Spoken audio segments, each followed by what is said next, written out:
Here's some footage from the last private that I filmed, and here's 5 questions and answers to that footage. First question, how to finish the triangle from mount.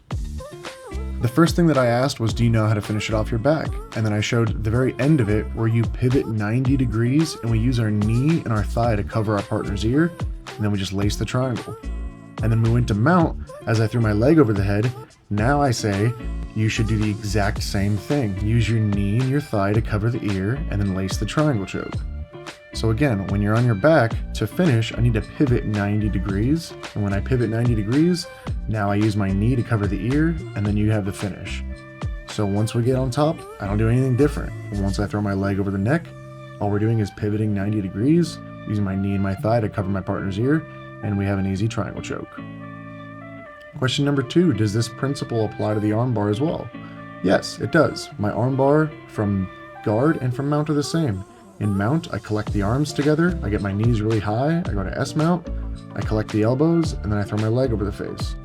And when I'm in guard and I'm having him demonstrate this, if he gets his legs really high, which is going to be the top lock used by Hodger Gracie, he crosses his ankles over my shoulder, now he collects the elbows together, and then once he collects the elbows together, he's basically in S mount, and then he just throws the leg over the head, and you have the armbar. So the same principle applies, all the same mechanics are used. I collect the elbows, I get high, and then once I'm here, I lean forward and I throw my leg over the head and fall back. In guard, I get my legs high, I collect the elbows, and then I just throw my leg over the head. So here I'm collecting the elbows, I'm getting my legs high, or him rather, and then once he's ready, he collects the arms together so I can't defend, and then he just throws his leg over the head for the finish.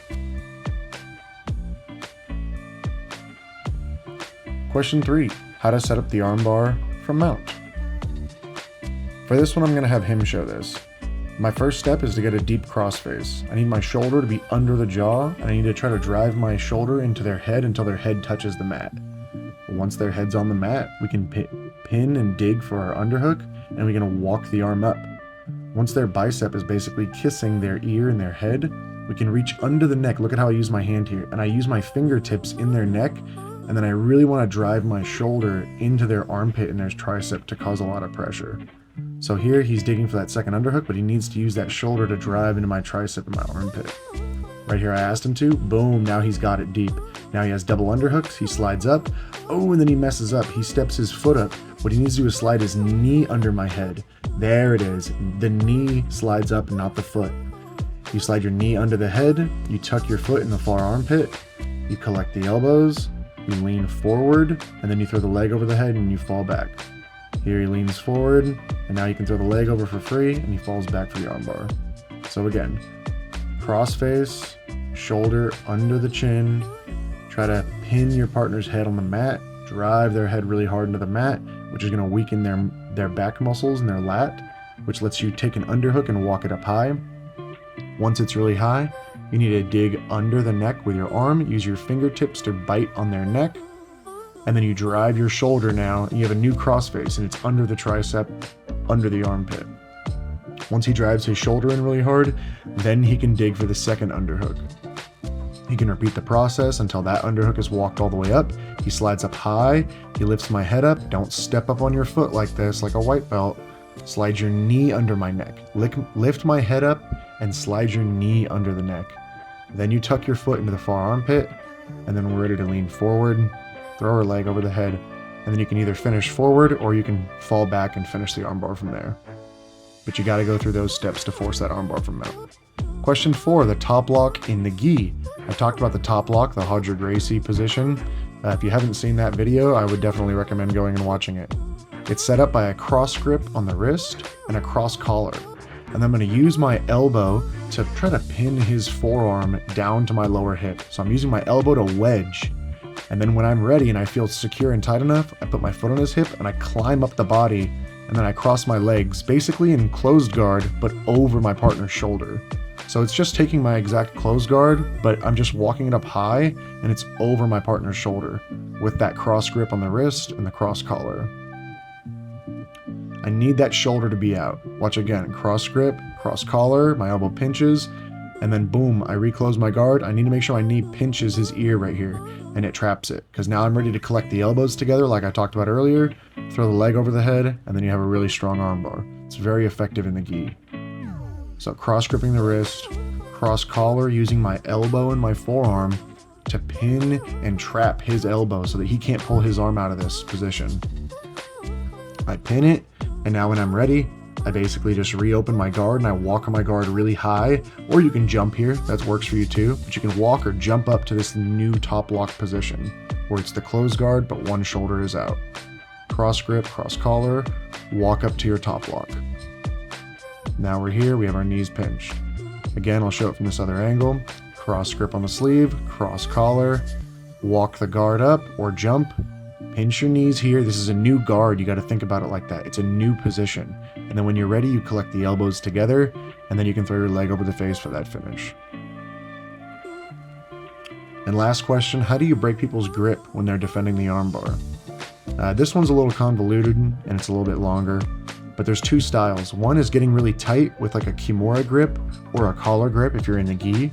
So it's getting tight with your upper body and then trying to use your lower body to break the grip. One example is when people stomp on the bicep.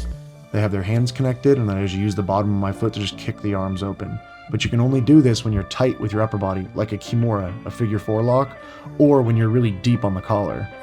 And then if someone pins their arms to their chest so you can't find that little stomp, you can actually just use your calf over their wrist to finish the armbar grip break. So again, kimura grip or collar grip. I'm tight with my upper body, and now I'm using my lower body to stomp on the bicep. And if he pinches his elbows, if he collects his hands and he pinches his elbows together to the point where I can't find that foot on the bicep like this, watch, he'll re-grip here and he'll close his elbow to his ribs. Boom, he closes, I use my calf over the far wrist and you can just pop it open. Again, this principle is tight upper body, and then the grip break is happening with the lower body. Now I'm going to be demonstrating the opposite. It's going to be a really tight lower body, and I'm going to attack the grip with my upper body. In this scenario, so I can talk to him during our private, I don't have my ankles crossed, but I would have my ankles crossed under his shoulder. Here I'm showing one style, which is trying to bring the elbow low and trying to bring my chest to his grip. And then I'm going to hand fight, covering his knuckles with my hand, and then covering my hand with my elbow. Covered the knuckles, and then I use my elbow. Again, my ankles would be crossed during this scenario.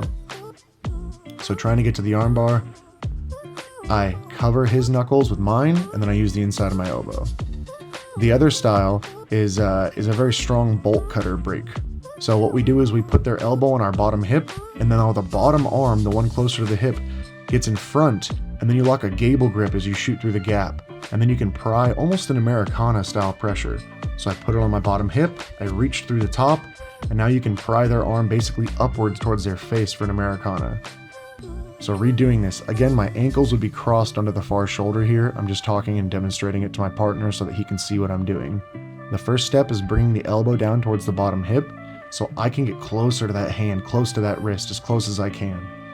Then I start hand fighting with my hands. I cover his knuckles with my hand, and then I use the inside of my elbow to try to pin it to my chest. From there you can fall back, and once the hands are disconnected, you have an easy armbar. I covered his knuckles, and then I used my elbow. If you don't like to grab people's hand, you can do the bolt cutter style one that I'm about to show again, which is I still bring the elbow down towards my bottom hip, closer to his legs, and then I use my bottom arm. In this scenario, it's my right. My right arm comes over the top, in front of his face almost, and now I shoot through the gap and I connect the gable grip, and I can pry that Americana style pressure. This is a very strong grip break.